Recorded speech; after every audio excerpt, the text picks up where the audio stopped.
किसी दूसरे आदमी की बीवी को नहीं चूमते जब वो जेल में हो, और खासकर तब नहीं जब आप एक पुलिस वाले हों, क्योंकि ऐसे ही घटनाएं होती हैं। देखिए, जेल के कैदी पुलिस वालों से नफरत करते हैं, लेकिन वो बेईमान अफसरों से उससे भी ज्यादा नफरत करते हैं, क्योंकि बेईमान पुलिस वाले अक्सर ज्यादा गुस्सैल और ज्यादा शक्ति के नशे में होते हैं। तो चाहे वो ड्रग्स हो या सेक्स, हिंसा या बस पुरानी नफरत, ये उन बेईमान पुलिस वालों की लिस्ट है जिन्होंने कानून तोड़ा और कैदियों ने उन्हें सबक सिखाया। सेंट लुइस जेल केंद्र की महिला अधिकारी चेहरा छिपा दिया गया है और उसका नाम नहीं बताया गया है, क्योंकि जेल में ऐसा करने वाले नशेड़ी कैदी के लोग जेल से बाहर भी उसे फिर से नुकसान पहुंचा सकते हैं। यहां पीड़ित सेंट लुइस जेल की एक महिला अफसर है। अब यह कहना मुश्किल है कि कैदी को उससे क्या शिकायत थी जिससे उसने इतनी नफरत से हमला किया। क्या वो उससे जबरदस्ती करने की कोशिश कर रहा था, या वो बस एक बहुत बुरा इंसान था? मेरे द्वारा बताए गए कारणों में से कोई भी कारण किसी भी महिला या किसी को भी छूने के लिए काफी नहीं है, लेकिन सेंट लुइस का अपने कैदियों के साथ एक बहुत ही खराब इतिहास रहा है। अच्छी बात यह है कि पुलिस के प्रवक्ता ने कहा कि अधिकारी को उसके चेहरे पर बस थोड़ी सी चोटें आईं। शुक्र है कुछ भी गंभीर नहीं हुआ। इस घटना ने जेल विभाग को पूरी तरह से सक्रिय कर दिया और जो कुछ हुआ उसकी पूरी जांच शुरू कर दी। और यकीन मानिए दोस्तों, जब इस जेल में फैली समस्याओं की बात आती है तो यह बस एक छोटी सी झलक है। यह सिटी जस्टिस सेंटर के लिए पहली बार नहीं है। ओह नहीं, इससे बहुत दूर। असल में यह परेशानी पैदा करने वालों के लिए एक पसंदीदा जगह बन गई है। पिछले साल ही कैदियों ने एक बड़ा काम किया, एक गार्ड पर हमला किया और अपने साथी कैदियों के बहुत से लोगों को छुड़ा लिया। पूरी तरह से गड़बड़ी की बात करें, और जैसे कि वह काफी नहीं था, गार्डों के गोलीबारी में फंसने और चोटिल होने की कई खबरें आई हैं। यह किसी फिल्म की तरह लगता है, सिवाय इसके कि यह असली जिंदगी है दोस्तों। लेकिन रुकिए, यह और भी मसालेदार हो जाता है। सामान बेचने वालों को उनका पैसा नहीं मिलने के भी आरोप हैं, जिससे शायद खाने की कमी हो सकती है। मेरा मतलब है, चलो, एक जेल में खाने की कमी, यह तो तबाही का कारण है। एंथोनी जॉन सुली। 2 जनवरी 1944 को सैन फ्रांसिस्को में पैदा हुए सुली का बचपन परेशानियों से भरा था और बाद में उन्होंने पुलिस में नौकरी करने का फैसला किया। हालांकि मारपीट के आरोपों के कारण उनकी शादियां टूट गईं। पुलिस में सुली का सफर 1965 में एलिजाबेथ एन से शादी के बाद शुरू हुआ। लोगों की रक्षा करने और उनकी मदद करने की इच्छा से प्रेरित होकर उन्होंने कैलिफोर्निया के मिलब्रे पुलिस विभाग में नौकरी के लिए दरख्वास्त दी। 1966 में सुली का सपना सच हुआ जब वे आधिकारिक तौर पर एक पुलिस वाले बन गए। अगले 8 सालों में 1966 से 1974 तक उन्होंने गश्त और चौकी में काम किया, मिलब्रे की सड़कों पर पहरा दिया और लोगों की सुरक्षा का ध्यान रखा। इस दौरान सुली का रिकॉर्ड बिल्कुल साफ रहा और उनके साथ काम करने वाले उन्हें बहुत इज्जत देते थे। हालांकि सुली के साथी उन्हें एक मेहनती और भरोसेमंद पुलिस वाले के रूप में देखते थे, लेकिन 1969 में उनका व्यवहार बदलने लगा। इसी दौरान उनकी पत्नी एलिजाबेथ ने उनसे अलग होने के लिए अर्जी दी, जिसमें आरोप लगाया गया कि सुली ने उनके साथ 4 साल तक मारपीट की थी। कभी प्यार करने वाला पति एक मारपीट करने वाला साथी बन गया था। 1974 में एलिजाबेथ से सुली की शादी टूट गई और वह जल्दी से अपनी दूसरी पत्नी डोना के पास चले गए। हालांकि यह शादी भी सुली की मारपीट करने की आदत से परेशान थी। केवल 15 महीनों के बाद डोना के लिए सब कुछ बर्दाश्त से बाहर हो गया और उन्होंने लगातार मारपीट का हवाला देते हुए तलाक के लिए अर्जी दी। एक पुलिस वाले के रूप में अपने करियर और टूटे हुए रिश्तों के साथ सुली ने एक नया रास्ता चुनने का फैसला किया। 1970 के दशक के अंत में उन्होंने बिजली और निर्माण का अपना खुद का काम शुरू किया। बर्लिंगहेम, कैलिफोर्निया में एक गोदाम किराए पर लेकर सुली ने इसे अपने काम के लिए इस्तेमाल किया। किसी को इस बात का अंदाजा नहीं था कि इस साधारण से दिखने वाले गोदाम में सुली की बुरी इच्छाएं पनपेंगी। इसी दौरान उनका ड्रग्स से जुड़ाव हुआ और औरतों के प्रति उनकी गलत इच्छा बढ़ गई, और यह सब तब शुरू हुआ जब सुली की मुलाकात एक कॉल गर्ल एजेंसी की मालकिन टीना लिविंगस्टन से हुई। लिविंगस्टन की एक कर्मचारी ग्लोरिया फ्रेवेल खुद को एक मुश्किल स्थिति में पाती है। $500 का कर्ज चुकाने में असमर्थ फ्रेवेल ने अपने पेशे से बचने की कोशिश की। हालांकि लिविंगस्टन और केली एंजल बर्न्स नाम की एक अन्य कॉल गर्ल ने उसे ढूंढ निकाला और बर्लिंगहेम में सुली के गोदाम में ले आई। उसने फ्रावेल को शारीरिक संबंध बनाने का प्रस्ताव दिया, लेकिन उसने साफ मना कर दिया। उसकी इस ना के बाद सुली बहुत गुस्सा हो गया और उसने फ्रावेल को बहुत बुरी तरह से प्रताड़ित किया और उसके साथ जबरदस्ती की। इस दौरान लिविंगस्टन और बर्न्स को अलग रखा गया था। उन्हें नहीं पता था कि पास में ही क्या खौफनाक चीजें हो रही हैं। फ्रावेल को सुली के हाथों बहुत दर्द और तकलीफ सहनी पड़ी। उसने फ्रावेल को बांधा, हथकड़ी लगाई और यहाँ तक कि फांसी के फंदे से लटका दिया। फ्रावेल को बार बार कोकीन का नशा दिया गया, जिससे वह बेबस और बेहोश हो गई। एक बार फ्रावेल किसी तरह खुद को बंधनों से छुड़ाने में कामयाब रही और मदद के लिए चिल्लाने लगी। लिविंगस्टन और बर्न्स ने उसे चुप कराने की कोशिश की, लेकिन वे नाकाम रहे। सुली गुस्से से पागल होकर कमरे में घुसा और रस्सी से फ्रावेल का गला घोंट दिया, जिससे उसकी मौत हो गई। सुली ने फ्रावेल के शरीर को ठिकाने लगाने की कोशिश की। उसने उसकी लाश को कार में रखा और सबूत मिटाने के लिए निकल पड़ा, लेकिन किस्मत को कुछ और ही मंजूर था। फ्रावेल को रास्ते में होश आ गया। गुस्से में सुली ने उस पर कुल्हाड़ी से कई वार किए और उसे हमेशा के लिए चुप करा दिया। ग्लोरिया फ्रावेल की बेजान लाश को स्टेट रूट 35 के पास छोड़ दिया गया, जहां उसे 7 फरवरी को पाया गया। सुली ने बेशर्मी से उस अखबार के लेख को अपने पास रखा जिसमें फ्रावेल की लाश मिलने की खबर थी, मानो वह एक इनाम हो। उसके लिए यह बात मजाक की तरह थी कि फ्रावेल की लाश एक कसाई को मिली थी। सुली की हिंसा और दूसरों पर नियंत्रण की भूख बढ़ती ही गई। उसने अपना अगला शिकार ढूंढा, 19 साल की ब्रेंडा ऑक्टेन, जो हंटिंगटन बीच से भाग आई थी। ऑक्टेन, जिसे पंक रॉक संगीत पसंद था और जो कभी कभी ब्रेंडा रूल के नाम से देह व्यापार में शामिल होती थी, सुली के अगले शिकार के रूप में फंस गई। ऑक्टेन को एक मीटिंग के बहाने सुली के गोदाम में बुलाया गया।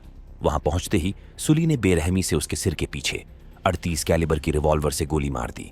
अपने किए पर पर्दा डालने के लिए सुली ने लिविंगस्टन की मदद से ऑक्टेन के दोस्तों और जानने वालों में झूठी अफवाह फैलाई। उन्होंने कहा कि ऑक्टेन बस में बैठकर सैन फ्रांसिस्को छोड़कर चली गई है और उसके बाद उसका कोई अता पता नहीं है। उसके अगले शिकार थे माइकल थॉमस, जो 24 साल का एक दलाल था, और उसकी 20 साल की पत्नी फिलिस मेलेंडेज। थॉमस का लूट और नशीले पदार्थ रखने का आपराधिक रिकॉर्ड था, जबकि मेलेंडेज को 1982 में कई बार वेश्यावृत्ति के आरोप में गिरफ्तार किया गया था। अप्रैल 1983 में सुली ने थॉमस और मेलेंडेज को अपने गोदाम में बुलाया, जहां उसने उनसे एक खतरनाक मुलाकात की। उनके आने के कुछ ही देर बाद सुली ने दोनों को सिर के पीछे गोली मार दी, जिससे उनकी जान चली गई। ये बहुत ही क्रूर और सोची समझी साजिश थी। अपने अपराधों को छिपाने के लिए सुली ने लाशों को ठिकाने लगाने का एक भयानक तरीका अपनाया। उसने ऑक्टेन, थॉमस और मेलेंडेज के शवों को 55 गैलन के ड्रमों में रखा और उनमें कंक्रीट भर दिया।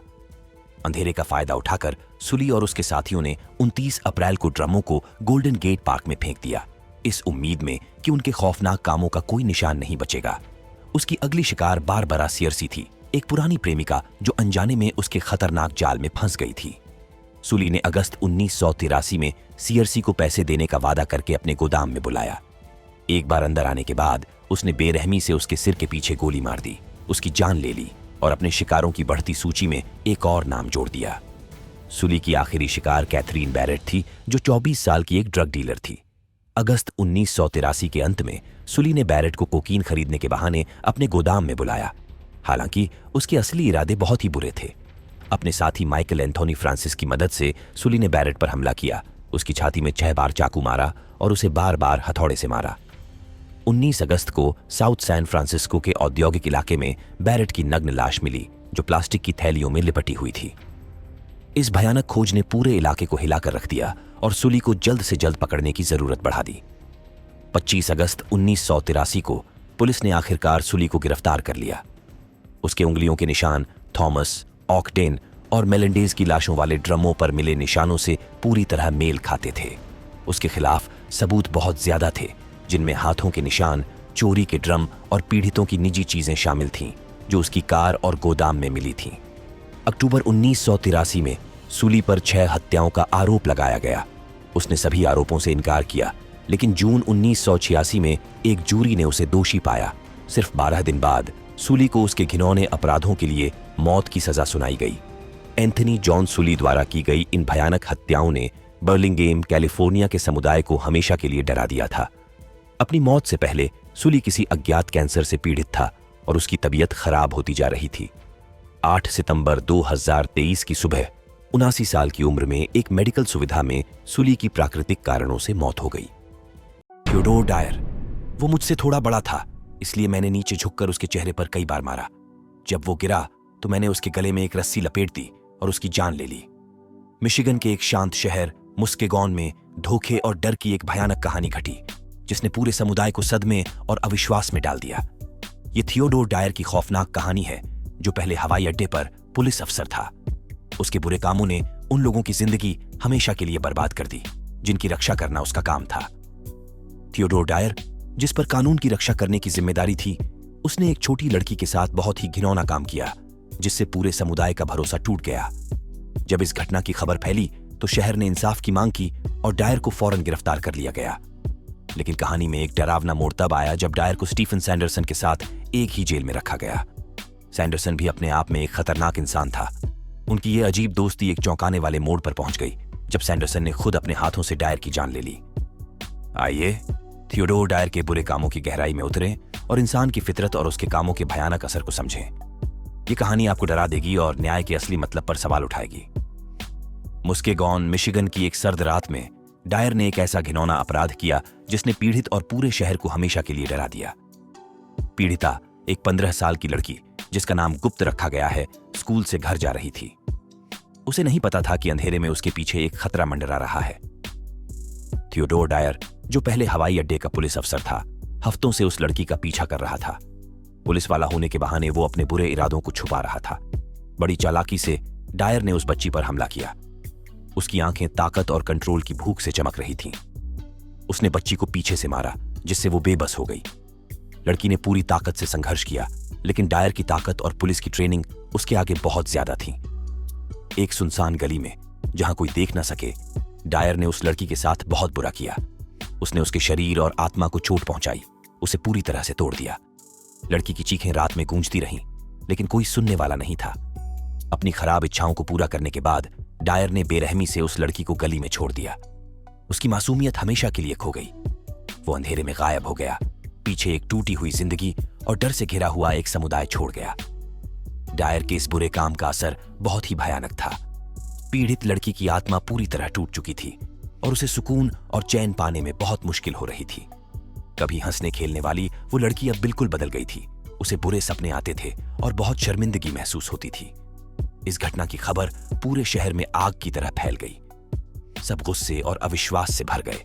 लोग सोचने लगे कि एक पुलिस वाला जिसने लोगों की रक्षा करने की कसम खाई थी, उसने इतना घिनौना काम कैसे किया। समुदाय ने न्याय की मांग की। उनका कानून और पुलिस पर से भरोसा उठ गया था। पुलिस ने इस मामले की कड़ी जांच शुरू कर दी। वो डायर को सजा दिलाने के लिए दृढ़ थे।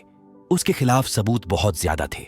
जैसे लोगों ने उसे देखा था, घटना स्थल पर उसका डीएनए मिला था। उसकी गलती साफ दिख रही थी। अदालत में पीड़ित लड़की ने हिम्मत दिखाते हुए गवाही दी। उसकी आवाज कांप रही थी, लेकिन वो मजबूत थी। उसने पूरी घटना बताई और सबके सामने फिर से उस दर्द को जिया। उसकी गवाही ने डायर के बुरे कामों की एक साफ तस्वीर दिखाई, जिसमें कोई शक की गुंजाइश नहीं थी। डायर खुद को बेकसूर साबित करने की कोशिश में कई तरह के हथकंडे अपना रहा था। उसने लड़की की बातों को झूठा बताने की कोशिश की। उसने सबूतों पर भी सवाल उठाए, ये कहकर कि ये सब उसके खिलाफ एक साजिश है। लेकिन उसके ये झूठे दावे मजबूत सबूतों और लड़की की सच्ची गवाही के सामने टिक नहीं पाए। जूरी एक पुलिस वाले द्वारा किए गए इन बुरे कामों से हैरान थी। उन्होंने जल्दी से और एकमत से डायर को दोषी ठहराया। कोर्ट रूम में राहत और गुस्से की मिलीजुली भावना थी। आखिरकार समुदाय को इंसाफ मिला था। थियोडोर डायर को सजा मिलने से समुदाय को थोड़ी राहत मिली। इससे यह भी पता चला कि बहुत बड़ी बुराई के सामने भी इंसाफ की जीत हो सकती है। पीड़ित लड़की को भले ही हमेशा के लिए चोट पहुंची हो, लेकिन उसे इस बात से सुकून मिला कि उसकी बहादुरी ने उसके साथ गलत करने वाले को सजा दिलाई। डायर, जो अपनी बातों से लोगों को फंसाने के लिए जाना जाता था, जेल में भी दूसरे कैदियों से अपने अपराध के बारे में बात करता था। उसे अपने किए पर कोई पछतावा नहीं था। इन्हीं बातचीत के दौरान उसके साथी कैदी स्टीवन सैंडरसन का ध्यान उसकी तरफ गया। सैंडरसन एक पेचीदा और रहस्यमय इंसान था, जिसका खुद का अतीत भी परेशानियों से भरा था। उसने बच्चों के खिलाफ अपराधों का भयानक असर खुद देखा था और वो इस तरह के अपराधों को रोकने के लिए दृढ़ था। डायर की बेरहम बातें सुनकर सैंडरसन के मन में एक योजना बनने लगी। उसने खुद को एक रक्षक, मासूम जिंदगियों का रक्षक समझा। और फिर एक दिन जेल के अंदर सैंडरसन ने अपने प्लान को पूरा किया। एक रस्सी लेकर वो डायर के पास गया, जो इस खतरे से अनजान था। एकदम तेजी से और सोच समझकर सैंडरसन ने डायर का गला घोंट दिया, उसकी जान ले ली और यह पक्का कर दिया कि वो फिर कभी किसी बच्चे को नुकसान नहीं पहुंचाएगा। डायर की मौत की इस चौंकाने वाली खबर से जेल और उसके बाहर भी हंगामा मच गया। कुछ लोगों ने सैंडरसन को हीरो कहा और उसके इस कदम की तारीफ की, ये कहते हुए कि समाज की रक्षा के लिए यह बहुत जरूरी था। लेकिन कुछ लोगों ने इस पर सवाल उठाया कि क्या किसी की जान लेना सही है, चाहे उसने कितने भी बड़े अपराध क्यों न किए हों। अदालत एक बार फिर इस मामले को लेकर एक बड़ी कानूनी लड़ाई का मैदान बन गई, जब सैंडरसन पर डायर की हत्या का मुकदमा चला। सुनवाई के दौरान उसका बेपरवाह रवैया देखकर लोग हैरान रह गए। उन्हें उसकी इंसानियत पर शक होने लगा। अपने किए पर कोई पछतावा न होने के बावजूद सैंडरसन खुद को हीरो नहीं मानता था। वो मानता था कि ये कदम डायर को उसके किए की सजा दिलाने के लिए जरूरी था। सोच विचार करने के बाद जज ने एक ऐसा फैसला सुनाया जिससे पूरी अदालत में सन्नाटा छा गया। सैंडरसन को उम्र कैद की सजा सुनाई गई, लेकिन साथ में यह भी कहा गया कि उसे रिहा किया जा सकता है। मगर मिशिगन के कानून के हिसाब से डायर की हत्या की सजा शुरू करने से पहले उसे अपनी पहले वाली उम्र कैद की सजा पूरी करनी होगी। सजा में इस नए मोड़ ने इस पहले से ही चर्चित मामले को और भी पेचीदा बना दिया। सैंडरसन के वकील ने उसके मुश्किल भरे अतीत का हवाला देते हुए उसे एक आकर्षक लेकिन उलझन भरा इंसान बताया। अदालत में लोगों की राय बंट गई। कुछ लोगों को सैंडरसन के इरादों से सहानुभूति थी, तो कुछ उसके किए की निंदा कर रहे थे। किसी का भी पक्ष जो भी हो, थियोडोर डायर की मौत से जुड़ी इन चौंकाने वाली घटनाओं ने समुदाय और कानून व्यवस्था पर एक गहरा निशान छोड़ दिया है। जेरार्ड शेफर, तुम जानते हो असल में हुआ क्या था? उन्होंने मुझ पर अखबार में 34 लोगों की हत्या करने का इल्जाम लगा दिया। ठीक है, अब खुद सोचो, एक सुबह तुम उठते हो और तुम्हारी तस्वीर पहले पन्ने पर छपी है जिसमें तुम पर 34 हत्याओं का इल्जाम है। यह बहुत ही भयानक बात है। हत्यारा पुलिस वाला नाम से बदनाम शेफर एक कुख्यात अमेरिकी सीरियल किलर था जिसने 1960 के दशक के आखिर और 1970 के दशक की शुरुआत में फ्लोरिडा में आतंक फैलाया था। उसके बेहद क्रूर और हिंसक अपराधों ने पूरे देश को हिलाकर रख दिया था, जिससे वह दुनिया के सबसे खराब लोगों में गिना जाने लगा। गेरार्ड शेफर का परेशानियों भरा बचपन और उसके अंदर बढ़ती हिंसा और क्रूरता की प्रवृत्ति एक सीरियल किलर के दिमाग को समझने में महत्वपूर्ण जानकारी देती है। 25 मार्च 1946 को विस्कॉन्सिन में जन्मे शेफर एक ऐसे परिवार में पले बढ़े जहां हमेशा लड़ाई झगड़े और परेशानियां रहती थीं। अपने पिता के साथ उसके रिश्ते बहुत तनावपूर्ण थे और उनके बीच के झगड़े ने शेफर के मन पर गहरा असर डाला। छोटी उम्र से ही शेफर गलत व्यवहार करने लगा। उसे खुद को तकलीफ देने में मजा आने लगा। वह खुद को नुकसान पहुंचाने लगा, जो आगे चलकर उसके अपराधों की क्रूरता को दिखाता है। यह खुद को नुकसान पहुंचाने वाला व्यवहार उसके बचपन में हुई तकलीफों और मानसिक परेशानियों का नतीजा था। जैसे जैसे शेफर बड़ा होता गया, उसका व्यवहार और भी खराब होता गया। वह चुपके से लोगों को, खासकर महिलाओं को, उनकी जानकारी या मर्जी के बिना देखने लगा। इस तरह के व्यवहार से शेफर को ताकत और नियंत्रण का एहसास हुआ, जिससे उसे दूसरों पर अपनी ताकत दिखाने और हिंसा करने में और मजा आने लगा। चुपके से देखने के अलावा शेफर को लड़कियों के कपड़े पहनने का भी शौक हो गया। ये व्यवहार अक्सर गलत यौन इच्छाओं से जुड़ा होता है और इससे उसके दिमाग की उलझन और परेशानी साफ दिखती है। माना जाता है कि लड़कियों के कपड़े पहनकर वह अपनी सबसे गंदी इच्छाओं को पूरा करने की कोशिश करता था और इससे उसे बहुत रोमांच और खुशी मिलती थी। शेफर का परेशानियों से भरा बचपन, अपने पिता के साथ उसके खराब रिश्ते, खुद को दर्द पहुंचाने की आदत, चुपके से देखने की प्रवृत्ति और लड़कियों के कपड़े पहनने की आदत, इन सब ने मिलकर उसके अंदर हिंसा और क्रूरता को बढ़ावा दिया। उसके शुरुआती गलत व्यवहार और उसके बढ़ते अपराध आगे आने वाली भयानक घटनाओं की तरफ इशारा करते थे। 1972 में शेफर की हिंसा और क्रूरता की हद तब सामने आई जब उसने 2 लड़कियों, नैन्सी एलन ट्रॉटर और पाउला सू वेल्स का अपहरण कर लिया। उसका इरादा उनका बलात्कार और हत्या करने का था, लेकिन चमत्कारिक ढंग से वे भागने में कामयाब रहीं। अपनी गंदी इच्छाओं को पूरा करने की ये नाकाम कोशिश उसके अंदर की हिंसा को और भड़काने का काम किया। शेफर की गिरफ्तारी और बाद में ट्रॉटर और वेल्स के अपहरण के मामले में उसकी सजा ने उसकी क्रूरता की गहराई को उजागर किया, लेकिन उसके असली क्रूर चेहरे का खुलासा तो उसकी कैद के दौरान हुआ। 2 और लड़कियों, सुसैन कैरोल प्लेस और जॉर्जिया मैरी जेसप की लाशें मिलीं, जिन पर यातना और सिर काटे जाने के निशान थे।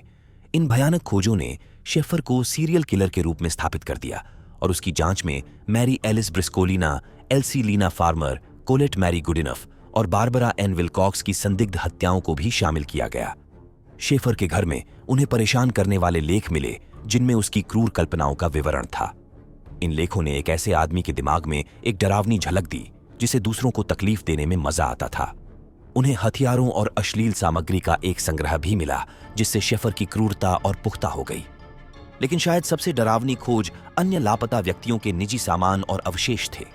यह स्पष्ट हो गया कि शेफर का आतंक का राज ज्ञात पीड़ितों से कहीं आगे तक फैला हुआ था।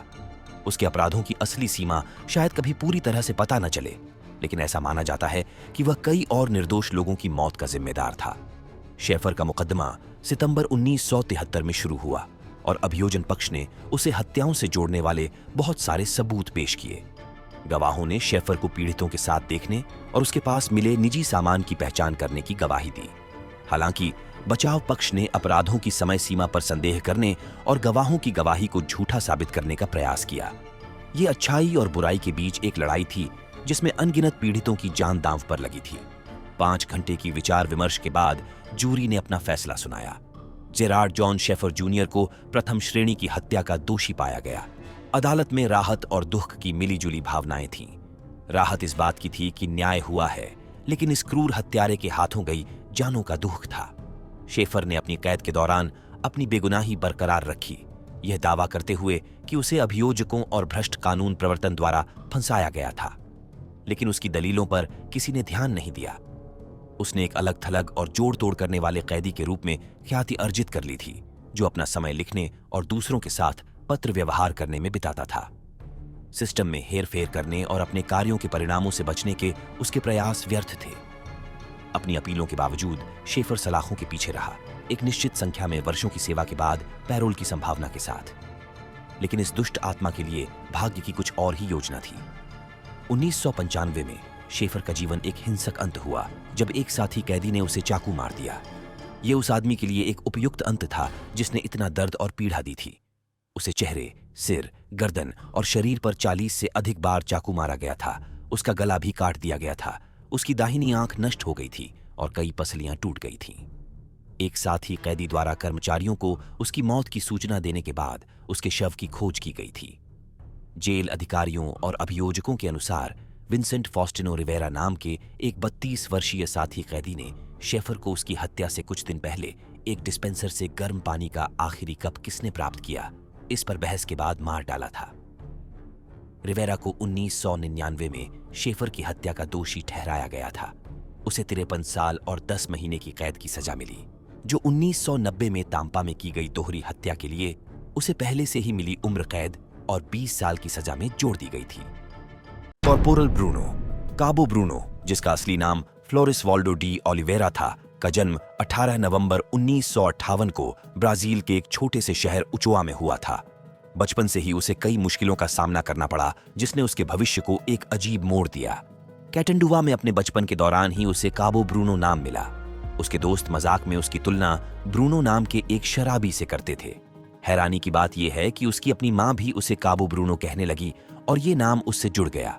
उस समय किसी को नहीं पता था कि ये मासूम सा नाम आगे चलकर डर और हिंसा की पहचान बन जाएगा। जैसे जैसे काबो ब्रूनो बड़ा होता गया, उसकी परेशान जिंदगी उसके व्यवहार में दिखने लगी। उसके मन में समाज के गरीब और कमजोर लोगों के लिए गहरी नफरत पैदा हो गई और यही नफरत उसे हिंसा के बुरे काम करने के लिए प्रेरित करती थी। उसकी कुछ हत्याएं इसी नफरत की वजह से थीं, जबकि कुछ हत्याएं उसके पीड़ितों के रूप रंग की वजह से की गईं। काबो ब्रूनो से मिलने वाले लोगों का कहना है कि उसे उन लोगों से नफरत थी जो उसके हिसाब से ठीक नहीं थे। एक सैन्य पुलिस अधिकारी के तौर पर ब्रूनो की मुख्य जिम्मेदारी अपने इलाके में कानून व्यवस्था बनाए रखना था।